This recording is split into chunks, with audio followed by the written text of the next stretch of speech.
Block तक, गांव तक, बूथ तक लगातार हमारी पार्टी और हमारे पार्टी के जो सहयोगी संगठन हैं वो लगातार कोशिश कर रहे हैं और लगातार प्रयास कर रहे हैं। लगभग सभी विधानसभाओं में 70, 80% हमारा संगठन बन चुका है। अब उस संगठन को, क्योंकि त्रिस्तरीय पंचायत चुनाव आ रहे हैं, उसको और सक्रिय करके भाईचारा कमेटियां बना के प्रबुद्ध सम्मेलन के जरिए सत्ता की भूख, क्योंकि जिन पे पावर होती है उन्हीं का आत्मसम्मान भी सुरक्षित रहता है, उन्हीं को अवसर भी मिलते हैं। ये भूख जो है, जो पिछले 15 साल में हमारे लोगों में ठंडी हो गई थी, उसी भूख को दोबारा से जगाने के लिए कि वो लोग राजकाज को समझे।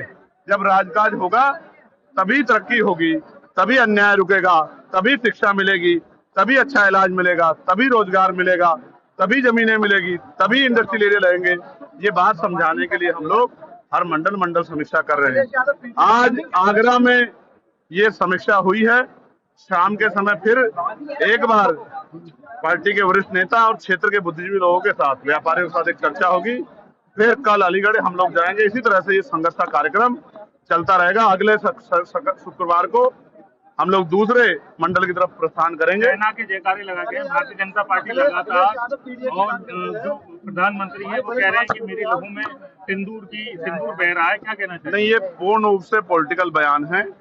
उन्होंने जाके बॉर्डर पे लड़ाई नहीं लड़ी है। जितने जवान शहीद हुए, मैं उनके परिवारों के लिए संवेदना प्रकट करता हूँ। और मैंने सरकार से मांग की थी कि उनको 1-1 करोड़ रुपए का मुआवजा मिलना चाहिए।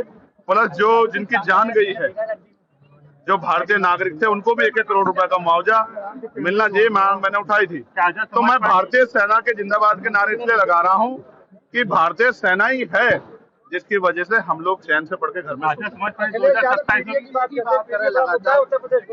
जी करनी चाहिए। लोकतंत्र है, सबको अपनी बात रखने का अधिकार है।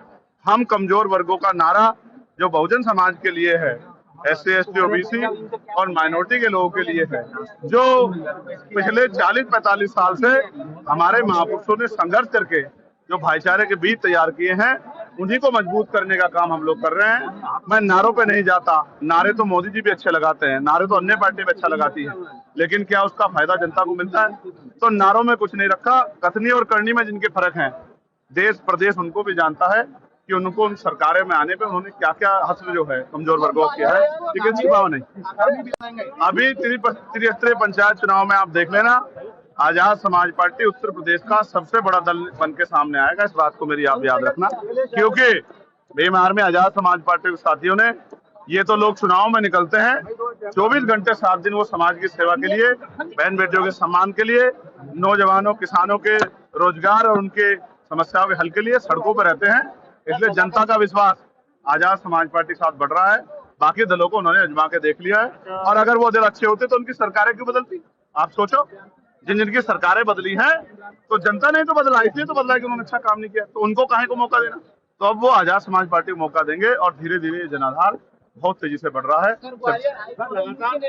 ग्वालियर हाईकोर्ट में जो मूर्ति नहीं लगी है, ये इस बात का प्रमाण है कि बाबा साहब अम्बेडकर जो संविधान निर्माता हैं, जो पहले जो कानून मंत्री थे, आज भी उनके विचारों से कितनी नफरत जो है इस यहाँ देश में है। ऐसे लोगों को अपनी कुंठित मानसिकता को बदलना चाहिए और समता समानता की बात करनी चाहिए। ये जनता देख रही है, ऐसे लोगों को जनता देख रही है, उनको चिन्हित कर रही है, उनकी पार्टियों को भी चिन्हित कर रही है, और आने वाले चुनाव में उनको सबक भी सिखाएंगे। गरीबों बहन बेटियों पर रेप हो रहा है, हत्या हो रही है, और सरकार के नेता और मुख्यमंत्री चैन से पढ़ के सो रहे हैं। इससे बड़ी नालायकी क्या होगी? अपने लोगों को मरने के लिए नहीं छोड़ा जाता, इसलिए SC, ST, OBC और मुस्लिम भाईचारा, सिख भाईचारा, जैन भाईचारा, ईसाई भाईचारा, सबको, इनको सबको साथ लेके चलने का काम आजाद समाज पार्टी करेगी।